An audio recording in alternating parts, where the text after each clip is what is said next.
कोई बेरोजगार नहीं, हर एक को राशन कार्ड भी दिया गया, फ्री में अन्न योजना का लाभ भी दिया गया। और फिर एक जनपद एक उत्पाद की योजना हो या फिर शासन की विभिन्न योजनाओं को जोड़ करके कोई हाईवे पे काम कर रहा था, कोई एक्सप्रेस वे पे काम कर रहा था, कोई गांव में ही चलने वाले विभिन्न प्रकार के कार्यक्रमों को कर रहा था।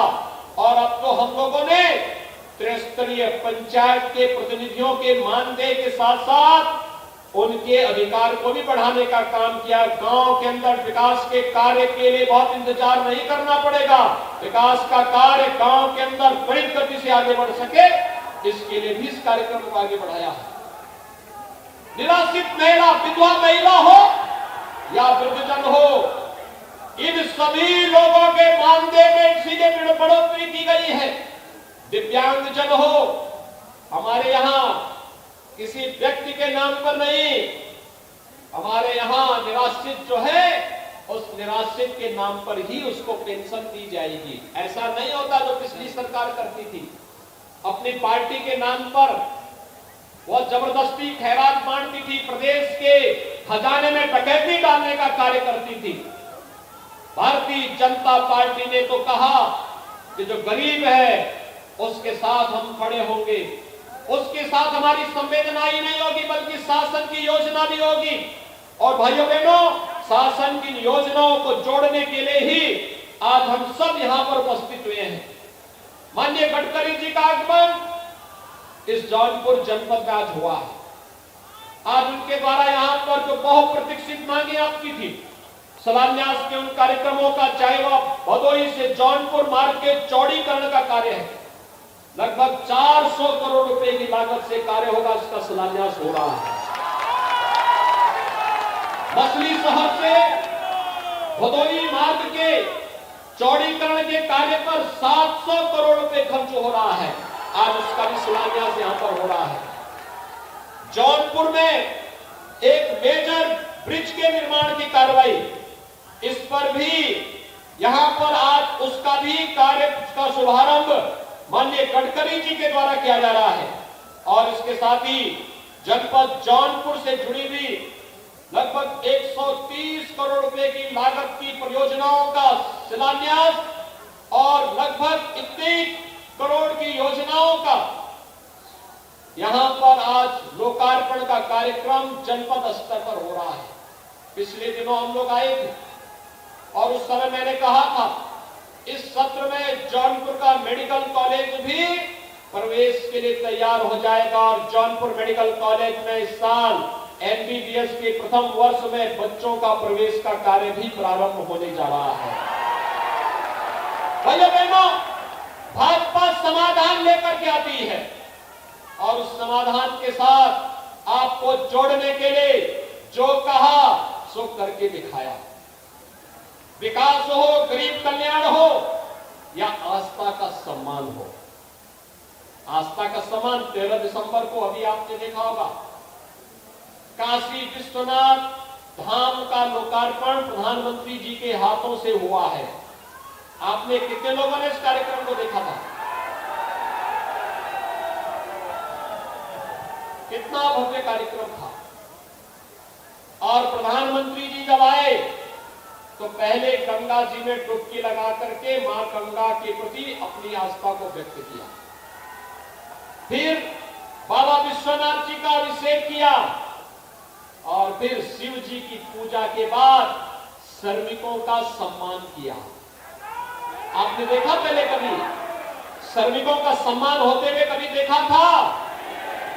पिछली सरकारें करती थी क्योंकि उनको फुर्सत नहीं थी, गरीब की चिंता नहीं थी।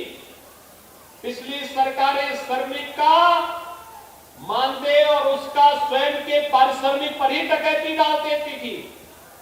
इस समय तो श्रमिक का भी सम्मान हो रहा है, किसान का भी सम्मान हो रहा है, युवा का भी सम्मान हो रहा है, बहन बेटियों को भी सम्मान किया जा रहा है और हर एक तबके को सम्मान देते हुए एक भारत श्रेष्ठ भारत की परिकल्पना को साकार किया जा रहा है। और भाइयों बहनों, काशी विश्वनाथ धाम उसका उदाहरण है। शिव की पूजा भी होगी, तो राष्ट्र निर्माण में अपना खून पसीना लगाने वाला श्रमिक भी हमारे लिए सम्मानित होगा और उसको भी मंच से सम्मानित करने का कार्य होगा। प्रधानमंत्री मोदी जी ने काशी में यही किया। अयोध्या में राम जन्मभूमि पर भगवान राम के भव्य मंदिर निर्माण की कोई बात ही नहीं करता था पहले। आज आप देखते होंगे अयोध्या में भगवान राम का भव्य मंदिर के निर्माण का कार्य भी प्रारंभ हो चुका है। भव्य मंदिर के निर्माण का कार्य प्रारंभ हो चुका है। 2023 के अंत तक रामलला अपने भव्य मंदिर में विराजमान होंगे। हम सबको आशीर्वाद देंगे।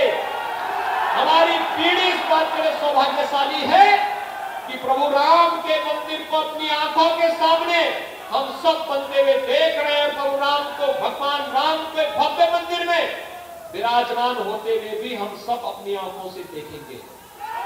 यही है नया भारत का नया उत्तर प्रदेश। यहां विकास भी होगा, बड़े बड़े प्रोजेक्ट भी बनाए जाएंगे, रोजगार के साथ उसको जोड़ने का कार्य भी होगा, गरीब कल्याण के कार्य भी होंगे, आस्था का सम्मान भी होगा और पेशेवर गुंडे और अपराधियों के खिलाफ एक तरफ बुलडोजर सड़क बनाने का काम करेगा, दूसरी तरफ उन माफियाओं की छाती में भी चलाने का काम करेगा। 4.5 वर्ष में कोई दंगा यूपी में नहीं होता है और यही नया यूपी है। क्योंकि जब दंगा नहीं होगा, अपराध नहीं होंगे, तो बड़े बड़े उद्योगपति यहां निवेश करने के लिए आएंगे। निवेश होगा तो रोजगार पाएंगे। यहां का नौजवान यहीं पर रोजगार पालेगा। और भाइयों बहनों, आज इस बड़े कार्यक्रम के साथ आप सबको जोड़ने के लिए माननीय श्री नितिन गडकरी जी, जिन्होंने उत्तर प्रदेश को पिछले 7-7.5 वर्ष के दौरान लगभग 3 लाख करोड़ रुपए की प्रोजेक्ट यूपी को दिए हैं, जिन पर कार्य युद्ध स्तर पर चल रहा है। और आज भी हजारों करोड़ रुपए के प्रोजेक्ट को यहां पर शिलान्यास के साथ और लोकार्पण के साथ जोड़ने के लिए वे स्वयं जौनपुर में आए हैं। उनके स्वयं के संसदीय क्षेत्र में उनका कार्यक्रम चल रहा है, लेकिन जौनपुर वासियों से और पूर्वी उत्तर प्रदेश वासियों के प्रति अपनी आत्मीयता को दिखाने के लिए वे आज स्वयं वहां से यहां आए हैं।